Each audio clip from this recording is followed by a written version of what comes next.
si l'on parlait de ce que l'on ne s'est jamais dit? Arracher la parole au silence. Alors que le soleil se lève sur le jardin de mes peurs, de l'ignorance. Illuminer les coins obscurs du labyrinthe de ma liberté. Si maman m'avait dit.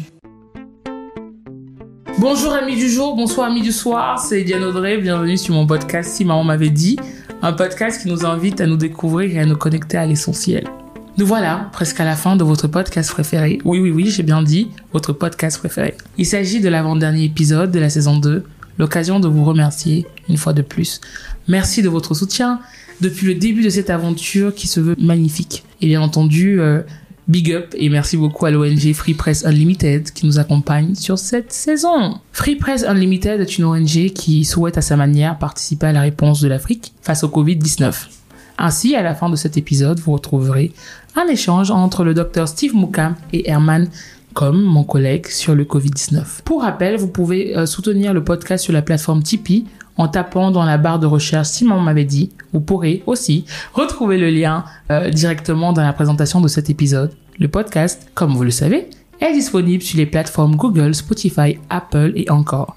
Petite surprise, à la fin de cette saison, je peux déjà vous annoncer que vous retrouverez vos épisodes sur YouTube. Mon invité aujourd'hui est Kevin. Bonjour Kevin. Bonjour Diane Audrey, bonjour à tous les fidèles auditeurs de votre plateforme. Alors, je suis heureux d'être parmi vous ce soir. On va dire ça comme ça. D'accord. Alors, Kevin, il y a cette question que je pose toujours, la première que je pose à mes invités, qui est de savoir, qui est la traditionnelle question en fait. Qu'est-ce que tu aurais ou vous aurez aimé que votre maman vous dise? Personnellement, ce que j'aurais aimé, c'est qu'elle me dise que on peut être une réussite malgré l'abandon de ses parents en fait. On peut réussir malgré le rejet de ses parents. Alors, la première question à laquelle je pense est, est-ce que tes parents t'ont rejeté? Oui, pas mes parents. Un des deux parents, donc voilà. En fait, je prends ça comme ça. En fait, je mets ce mot-là parce que c'est ce qu'on ressent. C'est ce qu'on ressent de vivre sans papa durant toute sa vie de bébé jusqu'à un certain âge. Donc. D'accord. Donc, jusqu'à aujourd'hui, tu n'as jamais vécu avec ton père? Non, jamais. Tu sais qui est ton père? Oui, bien sûr. D'accord. Bien sûr. Ah non, parce que des fois, on ne sait pas. Alors, est-ce que tu aurais voulu que ce soit plutôt un épisode? Qu'est-ce que papa m'aurait dit si papa m'avait dit? Non, c'est bien comme si maman m'avait dit. D'accord. Aujourd'hui, tu as utilisé le mot rejet. Pourquoi le mot rejet? Le mot rejet parce que je pense que c'est le mot qui sied le plus à la situation. Vous savez, c'est un peu compliqué pour un jeune garçon de grandir sans autorité parentale ou bien sans repère, je vais dire ça comme ça. Donc, on peut vite l'assimiler au rejet dans le sens où l'enfant nécessairement ne comprend pas pourquoi le papa n'est pas là en fait. Ça, je parle de mon cas. Je ne comprenais pas pourquoi il n'était pas là. Donc, il y a beaucoup d'interrogations qui vont monter. Est-ce que c'est à cause de maman? Est-ce que c'est à cause de ci, ça? Et vous avez une société où, lorsque vous tournez à gauche, vous allez voir votre ami, il est dans un bon cadre familial et tout. Mais vous êtes là. En fait, vous êtes perdu. Vous êtes vraiment perdu. Et j'ai vraiment, c'est le seul mot, en fait, que je peux mettre dessus. Sur rejet, abandon. Alors, Kevin, tu as quel âge? 25 ans aujourd'hui. 25 ans. C'est quoi d'avoir 25 ans et de vivre à Douala, d'avoir grandi avec une maman et pas un papa? Ça fait quoi d'avoir 25 ans? Qui est l'homme que j'ai devant moi? Ah, ça fait du bien. Aujourd'hui, ça fait du bien. En fait, lorsqu'on transcende la situation, ça fait du bien. Parce que ça te permet de te forger un certain caractère. Ça te permet de te forger un certain caractère, mais au-delà, ça te permet de te connaître toi-même. De te connaître toi-même dans le sens où tu comprends très vite que tu ne peux pas compter sur tout le monde. Donc, ça te pousse à développer les petites qualités que tu as et les mettre véritablement en avant. Donc, voilà. C'est pourquoi aujourd'hui, je prends ça comme... C'était bien. Il fallait que je vive ça, en fait. Il fallait que je vive ça pour devenir le Kevin que je suis aujourd'hui. Alors, ça m'a transformé dans le sens où, vraiment, aujourd'hui, c'est compliqué pour que quelqu'un vienne et peut-être me fasse subir un certain chantage, on va dire ça comme ça. Parce que, bien heureusement, ce passage-là, ou bien cette douleur, ou bien cette épreuve-là m'a appris à ne compter premièrement que sur moi. Parce qu'à côté, tu avais une maman qui était presque pas là parce qu'elle doit t'assurer un certain standard de vie, elle doit se battre et tout. Donc, j'étais vraiment seul, en fait. D'accord. Seul Alors, dis-moi, tu as grandi, comment s'est passée ton enfance? Tu as grandi dans un appartement avec ta mère? Tu as grandi avec ta mère et d'autres personnes de la famille? Raconte-nous un peu ton enfance et aussi le premier moment de ta vie, si tu te souviens, où tu t'es rendu compte que tu n'avais pas de papa, entre guillemets. J'ai grandi avec ma mère dans une sorte de maison familiale. Donc, je suis né là-bas, mais vers 2 ans et demi, je suis allé vivre avec ma sœur qui était déjà mariée. Donc, de 2 ans et demi à, on va dire, 7 ans, j'ai vécu avec ma sœur et puis je suis revenu vivre avec ma mère. Donc, de 2 ans à 7 ans, tu as vécu avec ta grande sœur qui était déjà mariée. Donc, ta première grande sœur, elle a quel âge? 1980, ça fait 40... Ah non. Ouais. 41 ans. Oui. 41 ans, ça veut dire que quand tu avais 2 ans, elle avait 18 ans. Et elle était déjà mariée. Oui. Et c'est ta sœur de 18 ans qui t'a donc élevé jusqu'à tes 7 ans. Oui, on va dire. Tu sais pourquoi? Oui, bien sûr. Parce que à côté, il y avait maman qui ne pouvait pas faire une sorte de suivi parce que l'enfant est tout petit, elle doit peut-être aller au marché. Il y a pas, en fait, elle n'est pas là, elle n'est pas présente. Donc, je me dis que c'était la première raison. C'était la première raison. Et voilà, donc j'ai fait mes premières classes avec ma soeur. C'est elle qui m'a presque tout appris. Voilà. Et tu l'appelais comment? Si tu sais si tu l'appelais maman ou pas? Je pense que, vu l'histoire qu'on m'a souvent racontée, à un moment de ma comment je vais dire ça, quand j'étais tout petit là, je ne savais pas en fait que c'était ma grande sœur. Tellement j'étais fusionnel à elle que je croyais que c'était ma mère. Mais après, très vite, je me suis rendu compte que bon, c'est ma grande sœur. Et je l'appelais Tata. Jusqu'aujourd'hui, c'est Tata. C'est Tata jusqu'aujourd'hui. Et son mari, c'était pas la figure paternelle que tu espérais? Non. Non, pas du tout. Parce que je connaissais mon père, en fait. Je connaissais mon père. Depuis que tu étais petit? Oui, et surtout, j'entendais beaucoup parler de lui, ses histoires. Voilà. Je connaissais mon père. Donc, après, lorsque tu as cet âge-là, tu ne te rends pas véritablement compte que le besoin, en fait, la présence paternelle est un besoin. Tu te rends véritablement pas compte. Tu es occupé à jouer, à être brillant à l'école, tout ça. Donc, voilà. Pour moi, c'était pas encore un problème à ce moment-là. Pour moi, c'était pas encore un problème. Donc, c'est pourquoi, vers cet âge-là, j'étais beaucoup plus concentré école et le reste. Et quand de 2 ans à 7 ans, tu passes du temps chez ta sœur et que tu reviens chez ta mère, est-ce que la transition est dure? Ou tu savais déjà que de toute manière, c'est ta mère et tu t'habitues à la voir ou à la croiser? Je dirais oui et non. Oui, pourquoi? Parce que c'est compliqué de vivre avec des gens durant une période et puis du jour au lendemain partir comme ça. Même si je savais que j'allais vivre avec ma mère, en fait, c'est compliqué.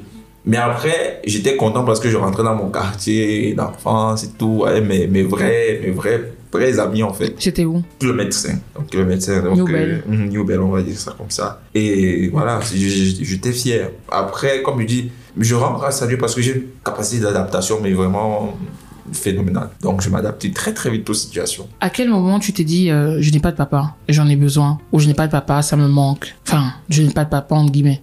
Au milieu de l'adolescence, je pense. C'est là où c'est devenu véritablement limite un problème pour moi parce que je ne savais plus comment extérioriser à un moment cette frustration en fait. Parce que c'est quelque chose qui a pris le temps de grandir, s'est développé de manière inconsciente.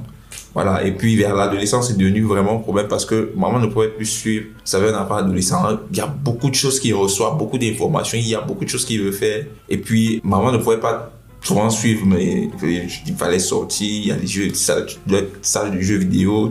En fait, il y avait toujours quelque chose à faire, ce qui rendait compliqué vraiment que maman assume pleinement son rôle. Donc, lorsque je voyais mes amis avec qui je passais beaucoup de temps avec leur papa, les papas qui demandaient peut-être... voilà, je voyais même la façon qu'on leur réprimandait en fait. Je sais pas, mais c'était arrivé au niveau... Moi, j'avais besoin qu'on me réprimande aussi. J'avais besoin... Je sais pas, mais c'était ça. J'avais besoin d'une figure, d'une sorte d'autorité. Parce que maman ne pouvait pas... C'est ma mère, moi je la tiens par les sentiments, donc je sais comment ça fonctionne avec elle. Ta mère, elle faisait quoi? Elle est commerçante en fait. Elle est commerçante, donc je savais que il suffit juste que je bouge, je ne mange pas, pour avoir ce que je veux. Pourtant avec le papa c'est différent, je le voyais avec les papas de mes amis en fait. ils étaient stricts et tout, voilà. Et donc, je sentais dans moi que j'avais besoin vraiment de quelqu'un pour... Et jusqu'à aujourd'hui, c'est vrai que, par la grâce de Dieu, je travaille dessus, mais c'est encore un problème j'ai encore un petit problème de soumission. Ça veut dire quoi, un petit problème de soumission? Ça veut dire que j'accepte pas trop qu'on me parle d'une certaine façon. J'accepte pas trop qu'on me dise trop ce que je dois faire, en fait. Donc voilà, j'accepte pas trop ça, les conditions. J'essaye de faire le max, en fait. Mais c'est compliqué. Mais ça va aller. Donc voilà. Tu avais quel âge? Je parle au niveau de l'adolescence, mais tu avais quel âge? On va dire entre 10 ans et 17 ans, on va dire ça. Et comment tu as géré cette frustration ou ce magma qui devait être au fond de toi pendant 7 ans? Est-ce qu'il y a un moment où tu t'es dit je suis frustré, ou c'est bien plus tard aujourd'hui à 25 ans que tu peux dire je ressentais de la frustration? Qu'est-ce que tu voyais? Tu voyais tes amis qui racontaient leurs histoires avec leur père?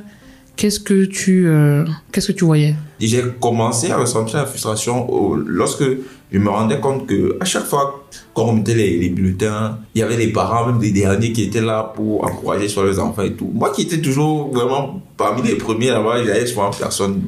Il fallait que je fasse tout par moi. Je ne savais pas si c'était une frustration, mais ça me dérangeait déjà. Ça me dérangeait déjà que je n'ai toujours personne qui puisse m'accompagner. Mais c'est devenu une frustration. En fait, je me suis rendu compte de ça plus tard. Plus tard, on va dire autour de 21 ans. C'est parce que je pense que c'est là où s'est fait le déclic. Je me suis rendu compte plus tard que vraiment c'est non seulement une frustration, mais c'est quelque chose qui m'empêche de véritablement être moi, de véritablement faire les choses de la bonne façon. Donc on va dire c'est autour de 21 ans. Et ça a vraiment pas été facile. Gérer, non, ça a vraiment pas été facile parce que des fois je me fâchais contre ma maman, en fait. Je me fâchais contre elle parce que, étant petit, vous ne comprenez véritablement. Je posais beaucoup de questions. Qu'est-ce que tu posais comme question? Mon père, il est où? Pourquoi, lorsque j'ai appelé, il n'a pas pris? En fait, pourquoi je le vois rarement? Parce que il y avait des moments où je pouvais faire 2 ans sans voir mon père, en fait. Mais on était dans la même ville. Et qu'est-ce que ta mère te disait? Et je pense que c'est une erreur qu'elle commettait. Elle me disait, en fait, elle rejetait toujours le tort sur lui. Donc, ce qui a fait que j'ai eu une très mauvaise image de lui.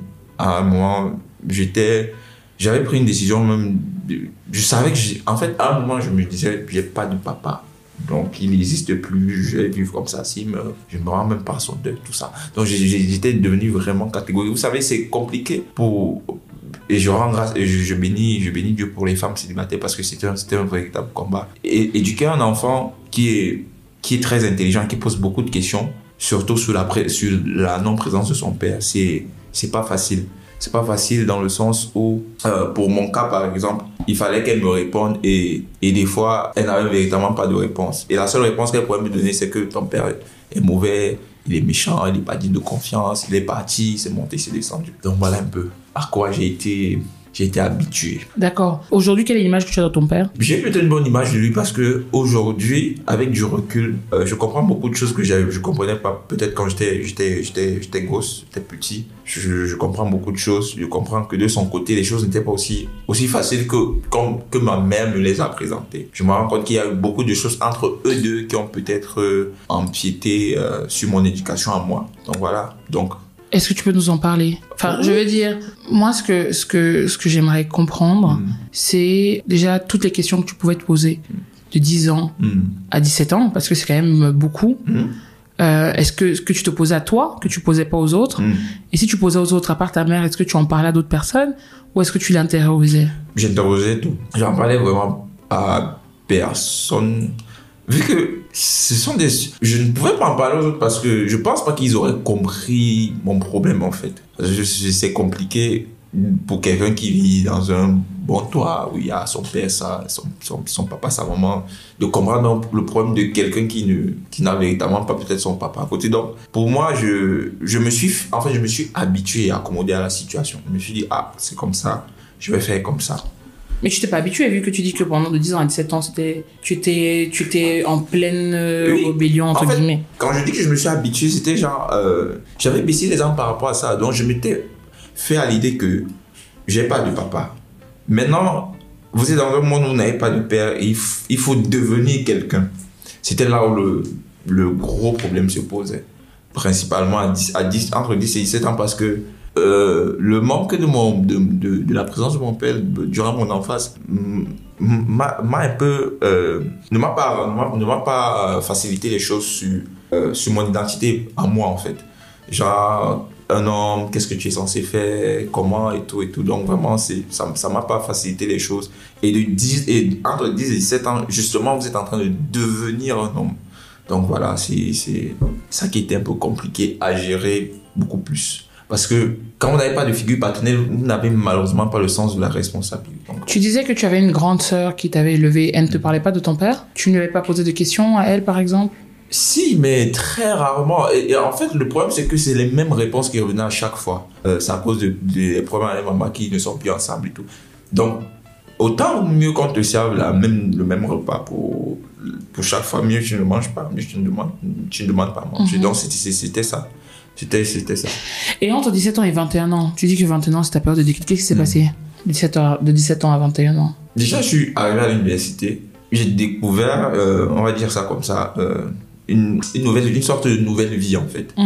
Une vie où tu dois être vraiment tu dois vivre de manière, entre guillemets, de manière indépendante parce que le suivi scolaire n'est pas le même que dans les collèges et les lycées. Donc tu dois être un peu indépendant, prendre sur toi. Donc à côté de ça, je me suis dit, bon, il y a mon école, il faut que je réussisse, j'ai des ambitions. S'il fallait que je me limite toujours à ce que je n'ai pas en fait, je vais pas avancer. Donc c'est là où j'ai vraiment pris la décision de mettre en off la présence de mon père. Donc, vraiment, qu'il soit là, qu'il soit pas là, qu'il me cherche pas, j'avais décidé de devenir quelqu'un.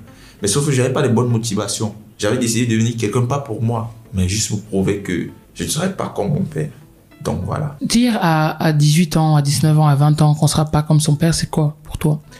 Quand tu le dis? C'est être frustré, tout simplement. C'est avoir une grosse blessure intérieure. Grosse blessure intérieure. Parce que là, tu n'es pas en train de vivre ta vie, en fait. Tu es en train de vivre la vie de quelqu'un. Parce que qui n'est pas ton père, d'ailleurs. Tu vis la vie de quelqu'un imaginaire. Justement.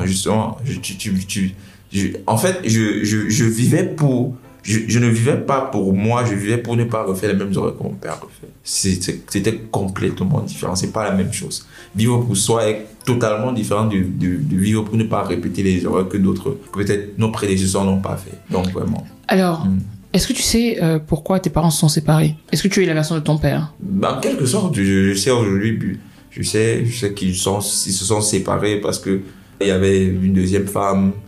Bon. Mon père, en fait, ma mère, il l'a rencontré après la première femme. Et puis, donc, comme nous... Et puis, ils étaient mariés, en fait. Entre lui et la première femme, ils avaient une sorte de contrat de mariage, on va dire ça comme ça. Et puis, ma mère arrive, ils font des enfants et tout. Et voilà, il reste avec la première femme, voilà. Et ma mère, elle les aide. Et je me dis aussi que... Et ta mère a fait combien d'enfants avec ce monsieur? 2. Ta sœur et toi?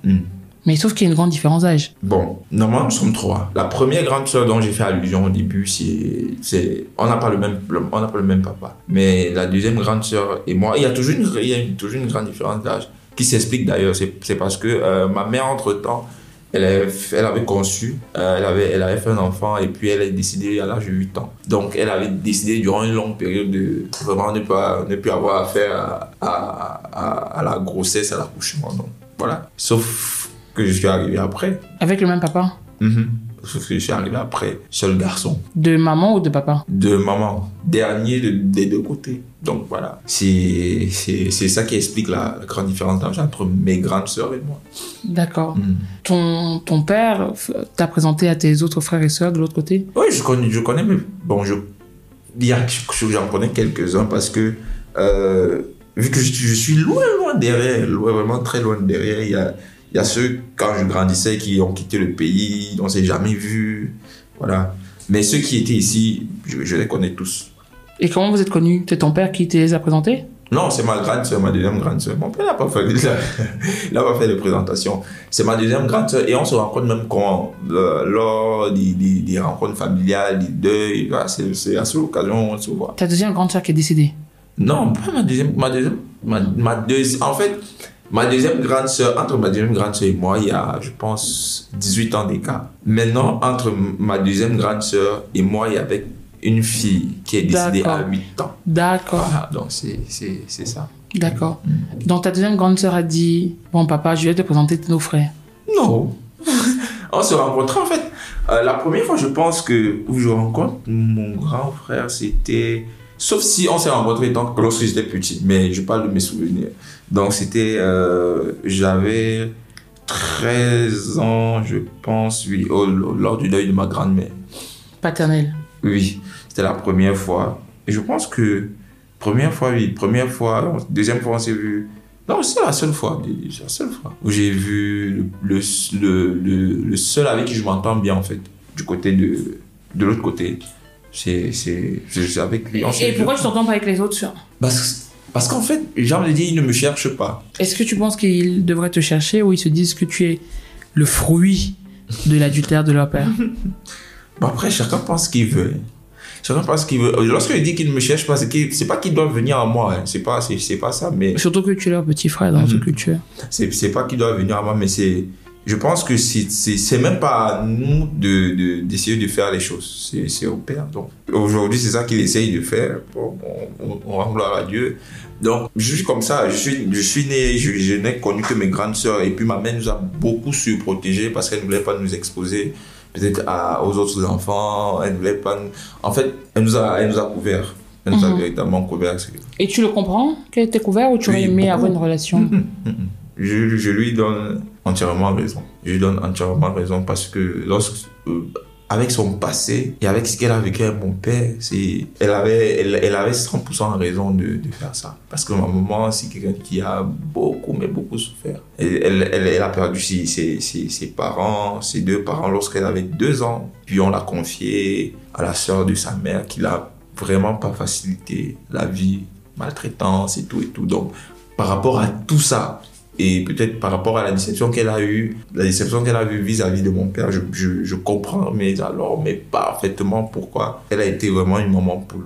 Et ça continue jusqu'à aujourd'hui. Donc c'est ça, je la comprends, mais à 100%. Et est-ce qu'il y a eu un moment où tu t'es dit, maman, elle me dit ça, ma grande sœur, elle me dit ça, j'aimerais, moi, en tant que garçon, connaître qui est ce père? Parce que peut-être que tu as des traits de ton père. Oui, on se ressemble beaucoup, mais beaucoup. mais en fait, Peut-être en termes de caractère aussi, parce que si tu dis, je ne veux pas être comme mon père, il faut peut-être savoir quels sont ses traits de caractère. Qu'est-ce qui te lie à lui? Effectivement, je me suis véritablement jamais posé cette question. Pourquoi? Parce que le peu de temps que je passais avec lui, entre-temps, j'essayais de maximiser, j'essayais d'apprendre beaucoup de lui. Voilà. Mais j'ai jamais ressenti le besoin d'aller plus loin, en fait. D'aller plus loin, d'aller apprendre à le connaître plus loin, non. Je me suis limité à ce qu'il me donnait. À ce qu'il m'accordait, donc c'est tout. Mais comment tu profitais de lui? Comment tu apprenais? Qu'est-ce que tu lui demandais? Je lui posais beaucoup de questions. Peut-être si on se voit, je vais poser des questions sur peut-être ce qu'il fait. Qu'est-ce qu'il faisait? Je vais beaucoup regarder. Il avait un grand commerce de parfums. Donc c'est ce qu'il faisait. Et puis après, il est allé au Gabon et puis il a fait des trucs comme ça. Mais vraiment, je posais des questions sur ce qu'il faisait. Et comme je dis, j'observais beaucoup. Lorsque j'étais avec lui, j'observais beaucoup sa manière de faire, sa manière de réagir. Je parlais presque pas lorsqu'il était là. Juste parce que je voulais apprendre. Je voulais apprendre de lui. C'est tout. Et tu penses que de tes 0 à 20 ans, tu l'as vu combien de fois? De mes 0 à 20 ans, mais c'est vrai qu'on peut compter. On peut compter. Je pense même pas que ça puisse atteindre 25 fois. Je pense pas. Je pense vraiment pas que ça puisse atteindre. Et vous voyez où? À la maison? Où il t'a amené à manger une glace? Généralement, on se voyait lorsqu'il y avait des festivités, soit peut-être lorsqu'il fallait aller m'inscrire. Non, même quand il allait m'inscrire, c'était pas soit moi. Souvent en fin d'année, lorsqu'il fallait récupérer les bulletins, parce que chez nous au lycée, c'était pas les élèves n'étaient pas habilités à récupérer leur note scolaire à la fin d'année. Donc, des trucs comme ça. C'était à des occasions, des petites occasions comme ça qu'on pouvait se voir. En psychologie, on dit souvent qu'il y a une différence entre ceux qui grandissent sans père ou qui grandissent avec un père absent. Donc toi, tu as grandi avec un père absent. Ou tu dirais que tu as grandi sans père? Super absent. Pour moi, j'ai grandi sans père, en fait. Parce en psychologie, on dit qu'un enfant qui grandit sans père est pas moins traumatisé, mais il n'a connu que ça. Contrairement à un enfant qui grandit avec son père mais qui est absent. C'est-à-dire, tu sais que ton père est là, qui vit même souvent à la maison, mais que tu ne vois pas et tu te dis, est-ce que j'existe? Est-ce qu'il me voit? Est-ce qu'il me regarde? Est-ce que toi, en grandissant, tu t'es posé la question sur les deux? Oui, parce que pour moi, je pense que c'est mieux de perdre son parent, en fait. Parce que ça te prédispose, ça te met dans un état de conscience. Il est pas là, il est plus là. J'ai pas le choix. Maintenant, je ne peux même pas compter. En fait, tu es préparé. Pourtant, et tu n'as pas trop de questions à te poser. Tu sais qu'il est parti, il a quitté ce monde.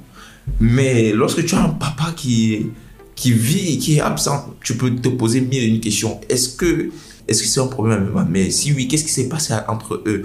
Au point où ils puissent ne plus demander à nous voir. Est-ce que c'est nous le problème? En fait, autant de questions qui ne te permettent pas de véritablement avancer et qui ne te permettent pas de véritablement être situé dans ta propre vie. Tout à l'heure, tu disais quelque chose qu'on entend souvent des personnes dire, c'est de dire que en tant qu'homme, la manière dont je me façonne, idéalement, se porte aussi sur le regard que mon père a.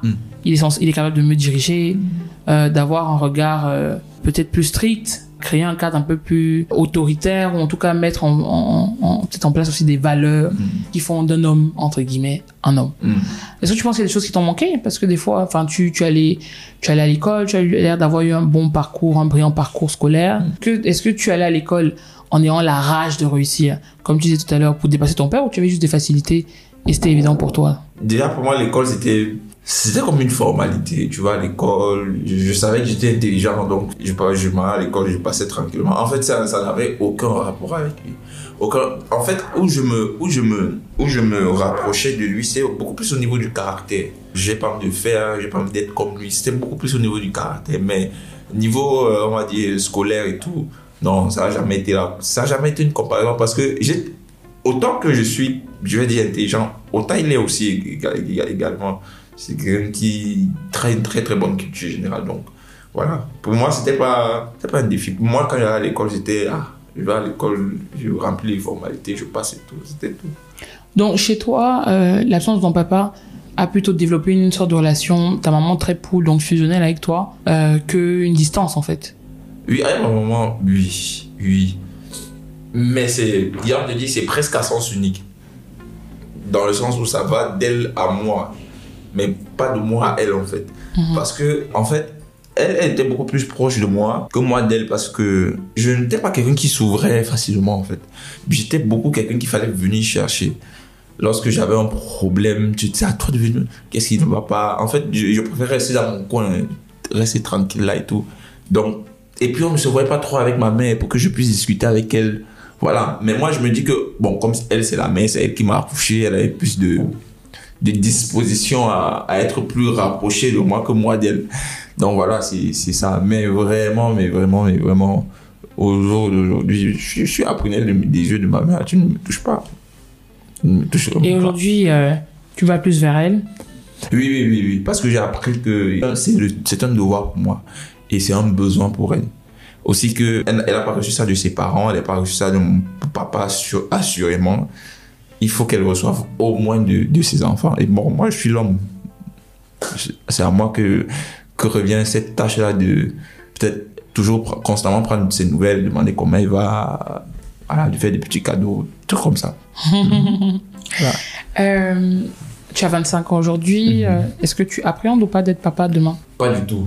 Parce que je sais que je vais donner Je sais pas si mes enfants sont prêts. Je vais les gâter, en fait. Tout ce que je n'ai pas reçu, ils vont le recevoir.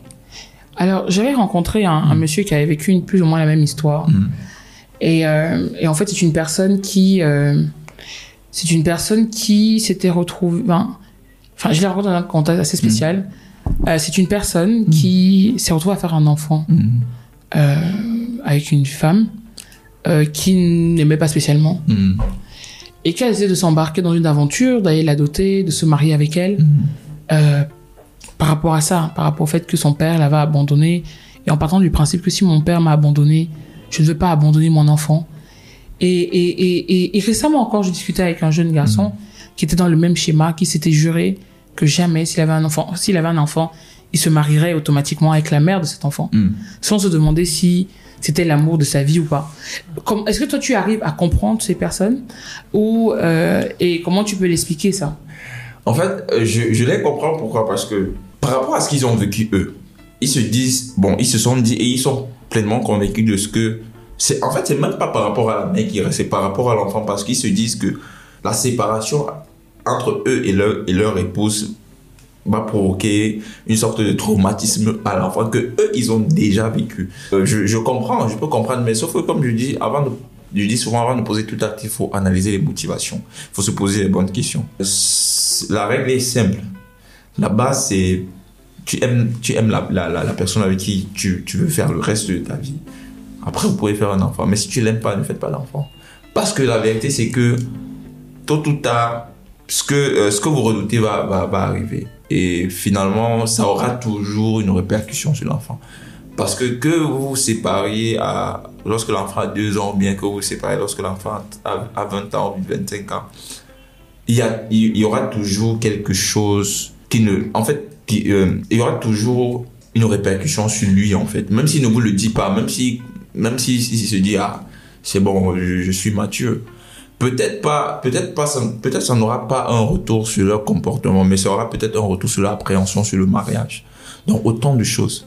Donc, c'est mieux de rencontrer d'abord la personne avec qui vous planifiez votre vie, de l'aimer surtout. Ça, c'est dans le monde idéal, mais dans le monde des adultes, il y a tellement de choses qui peuvent arriver qu'on ne planifie pas. Comme ce que je viens de dire. Comme ce que je viens de dire, certainement que ces personnes aussi se sont dit... ont tenu ce type de discours. Est-ce que tu penses que tu as soigné toutes tes blessures? Par rapport à ça, totalement. Qu'est-ce qui te fait te le dire? Parce que déjà, je n'en veux plus à mon père. Mais vraiment pas parce que je l'ai compris. Comment tu fais pour le comprendre?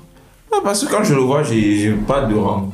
En fait, je ressens rien. En fait, j'ai pas de rancœur. Par contre, j'ai beaucoup de compassion pour lui, pour ce qu'il a vécu, pour son parcours aussi à lui, parce que après, c'est pas facile par rapport à lui-même et ses frères. C'était pas si facile que ça d'être un bon papa. C'est pas une excuse, mais je me mets à sa place.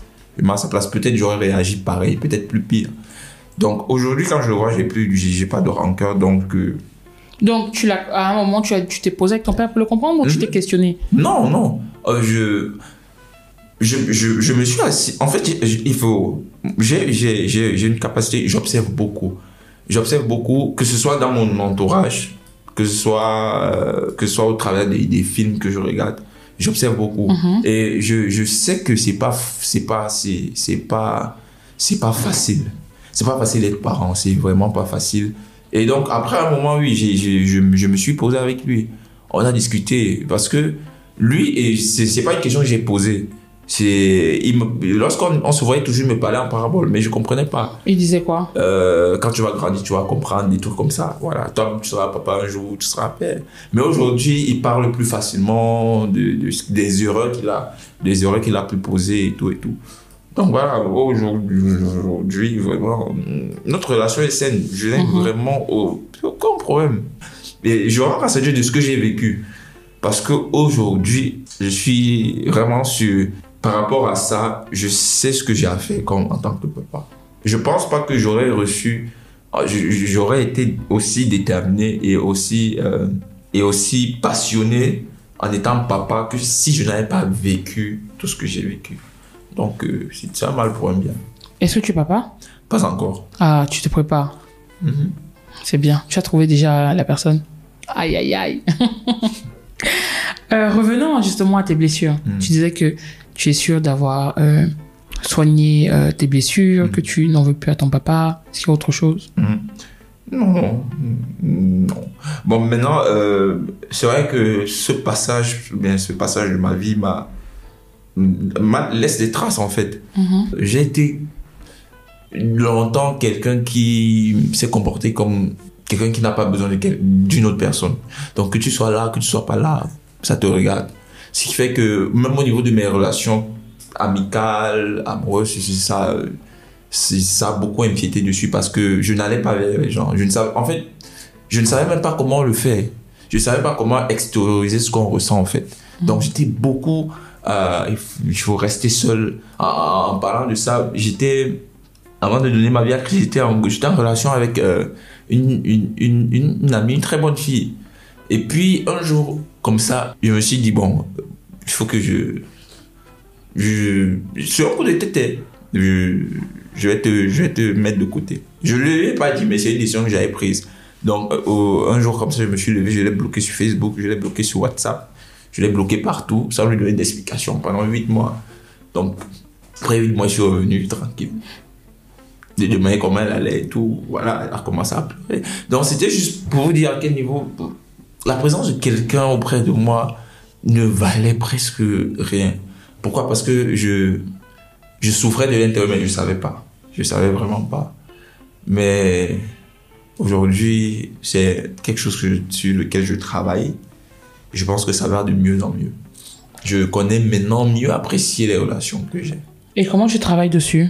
J'essaie d'être sincère et de dire ce que je ressens. Tout simplement. C'est assez simple. Et c'est peut-être le seul conseil que je peux donner à ces personnes. Dites ce que vous ressentez. Dites ce que vous ressentez. En fait, ne vous posez pas la question de savoir comment l'autre va prendre. Mais au moins, soyez sincère avec vous. Lorsque vous ressentez peut-être... Lorsque quelqu'un vous a énervé, dites à la personne ce que tu as fait ne m'a pas plu, tout simplement. Lorsque vous ressentez quelque chose de bien avec quelqu'un, vous lui faites parler, en fait. Extériorisez ce que vous ressentez parce que en intériorisant continuellement, on finit par non seulement créer une prison intérieure, mais on finit par se détruire soi-même. Donc voilà. Est-ce que tu as un conseil que tu donnerais aux personnes qui sont passées par ça, le fait d'avoir un parent absent qu'est-ce que tu aimerais partager avec eux? Ce que j'aimerais leur dire, c'est que déjà, il faut qu'ils acceptent en fait, que ça fait partie de leur vie. Ils avaient été appelés à vivre ça. Donc, il faut déjà qu'ils acceptent ça parce que ça va être compliqué si vous n'acceptez pas cela. Donc, il faut déjà qu'ils acceptent cela et puis se dire, bon, j'ai vécu ça, mais je refuse de ce que cela soit... comment je vais dire ça? Je refuse de ce que cela soit le guide de ma vie, en fait. Je refuse totalement. Je refuse de subir ça. Je refuse que cela prenne le contrôle et les rênes de ma vie. Je décide de diriger ma vie comme je l'entends et comme je le souhaite. C'est vrai que c'est peut-être facile lorsqu'on le dit, mais je pense que tout ça émane d'une volonté intérieure d'abord. Donc il faut décider cela après. Et voilà, comme je dis, après les choses vont se faire. Les choses vont se faire. Il faut pardonner. Voilà, ça c'est... Le pardon, c'est important. C'est la base. Il faut pardonner. Si vous avez la capacité, pardonnez très vite. Parce que plus vite vous pardonnez, plus vite vous vous libérez, plus vite vous avancez.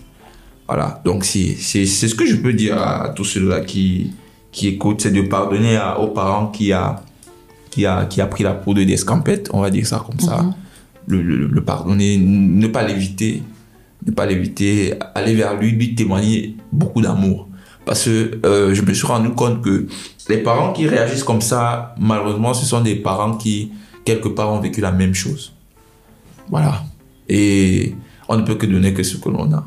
Donc voilà, c'est souvent un cycle qui est répétitif, mais parfois, c'est même pas intentionnel de la part des gens.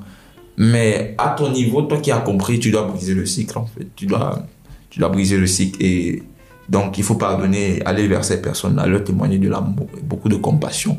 Je pense que après ça va, les choses vont aller mieux. Avant de donner le micro au docteur Steve Moukam et à Herman Com, j'aimerais savoir, qu'est-ce que tu dirais à ta maman si elle t'écoute? Qu'est-ce que tu dirais à ton papa? Qu'est-ce que tu dirais à tes frères et qu'est-ce que tu dirais à ton futur enfant? À mon papa et à ma maman, mariez-vous. Oui, parce que c'est quelque chose que j'ai comment je vais dire ça? J'ai idéalisé ça, en fait. Lorsque j'étais petit, j'étais allé jusqu'à projeter dans ma vie une maison où j'aurais mon père, ma mère et ma propre famille à moi sous le même toit et que j'aurais moi-même financé le mariage de mon père et de ma mère, en fait, juste pour qu'ils se marient et qu'ils vivent ensemble. Donc, vraiment, déjà, je rends grâce à Dieu déjà parce que la relation entre eux vraiment a totalement changé et s'est améliorée. Voilà. Ce que je dirais à mon père particulièrement, c'est vraiment va vers tes enfants, en fait. Essaye de réarranger les choses avant qu'ils ne se fassent tard. Aussi, je dirais à ma maman juste merci pour tout ce qu'elle a fait, merci d'avoir été là, merci d'avoir coupé son sommeil tous les jours à 4 heures, de rentrer à 20 heures juste pour m'assurer un certain standard de vie, parce que j'étais peut-être sans paix, mais je vivais une vie waouh. J'étais chouchouté. Tout ce que je voulais, j'avais. Donc, à ma maman, merci. Et puis, à mes futurs enfants. Ah. Tu as oublié tes frères et sœurs? Bon, mes frères et sœurs, qu'est-ce que je peux me leur dire? Et là, ils n'ont pas de soucis. Ils n'ont pas de soucis. Mais ce que je leur dirais, c'est vraiment, soyez proches, surtout à mes grandes sœurs. Soyez proches de vos enfants. Soyez proches de vos enfants. Soyez vraiment proches de vos enfants. Quand je dis proches, c'est parler avec vos enfants. C'est important. Moi, c'est ce qui m'a manqué, je pense. Que je n'avais pas trop de communication avec ma mère. Et à mes futurs enfants, bah, je vous aime. Tout. Merci beaucoup. Bon, c'est pas prévu, mais donc, jusqu'à aujourd'hui, tu penses qu'il y a moyen que tes parents se marient? Oui, ça reste parmi mes projets, pas le leur. Je pense pas qu'ils ont ça en projet. Ça reste parmi mes projets. En fait, mon souhait, c'est juste de les voir vivre sous le même toit. C'est tout. Parce que. Mais il est marié? Plus maintenant, parce que la première femme, elle est décédée, malheureusement. J'ai pas envie de dire heureusement parce que c'est pas heureux. Elle est décédée, donc. Maintenant, il est, comme la loi l'indique, il est libre. Donc, il peut se remarier. Voilà. Et tu penses que ta mère est toujours amoureuse de lui? Ça, je suis convaincu, mais 100%. Lui également. Bon, je le dis par rapport à ce que je vois aujourd'hui, mais j'ai toujours été convaincu de cela, beaucoup par rapport à ma mère. Parce que lorsqu'une femme rabâche à chaque fois le même nom, même si elle ne dit pas du bien de la personne, mais ça prouve quelque part qu'il y a de l'intérêt pour la personne. Donc voilà, ma mère, c'est clair. Je pense qu'elle attendait que ça. Aujourd'hui, ils s'entendent bien. Ils passent beaucoup de temps ensemble. C'est bien. C'est tout ce que je peux souhaiter. Tout ce que je peux leur souhaiter d'ailleurs. Parce que moi, ça ne me concerne plus. C'est tout ce que je peux leur souhaiter. Donc voilà, il y a la possibilité qu'ils se remarient. Donc, c'est ça. D'accord, merci beaucoup, Kevin. Chers auditeurs, donc voilà la fin de cet avant-dernier épisode de la saison 2 de Simon m'avait dit en compagnie de Kevin. J'espère que ces mots, son histoire, ses conseils vous apporteront un peu plus de lumière dans votre vie. N'hésitez pas, comme toujours, à nous donner vos feedbacks via notre compte Instagram, en commentaire, en utilisant le hashtag Si Maman m'avait dit. Et je passe le micro, vous êtes déjà habitués au Dr Steve Mukam et à Herman qui vont nous parler du Covid-19. Et d'ici là, we keep in touch et à très vite pour le dernier épisode. Merci pour tout. Ciao. Merci beaucoup, Diane. Bonjour, chers auditeurs. Bonjour, chers amis. Nous sommes de retour avec le Dr Steve Mukam où nous allons parler de la pandémie du Covid-19. Alors, docteur, nous avons recensé quelques questions via nos différentes plateformes et nous avons là la question de Stéphanie qui aimerait savoir s'il faut porter un masque lors d'un exercice physique.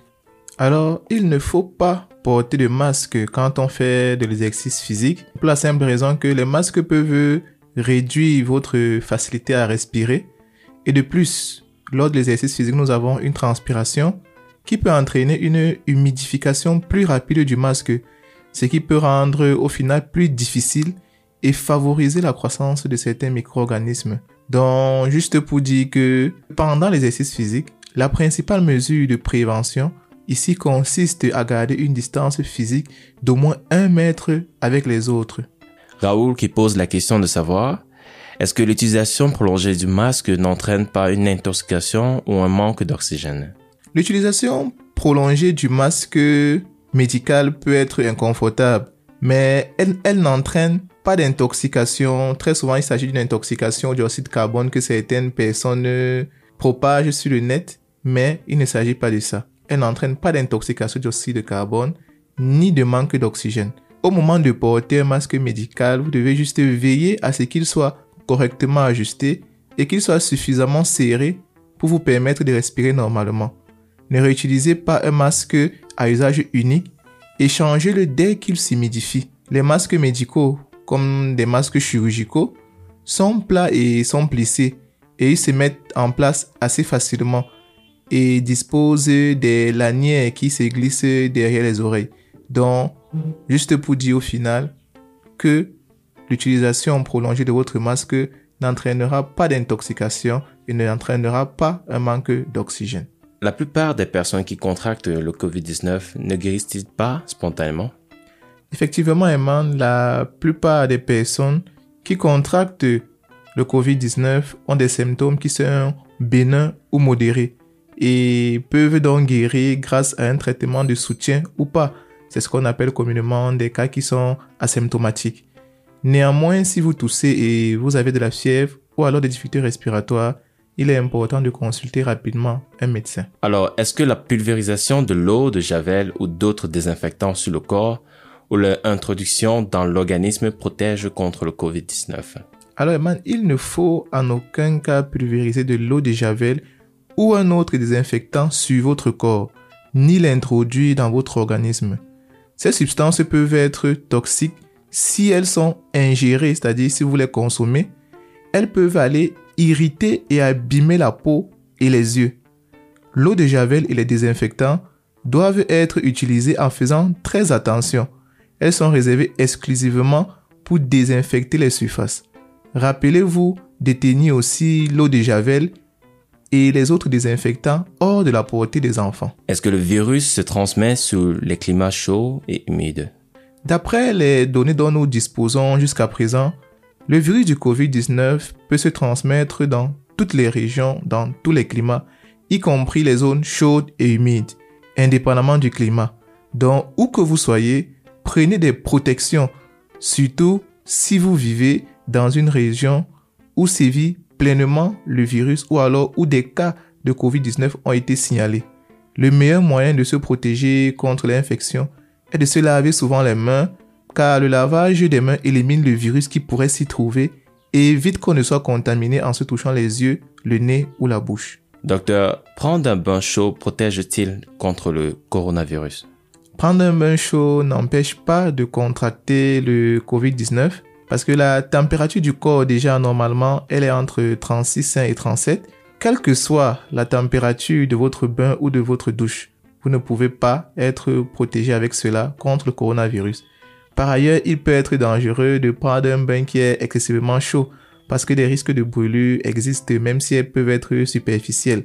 Le meilleur moyen de se protéger, comme je le disais, contre le COVID-19 est de se laver les mains car le lavage des mains élimine les virus qui pourraient s'y trouver et évite qu'on soit contaminé. Bon, docteur, très souvent nous voyons en ligne, entre guillemets, chacun à sa médecine.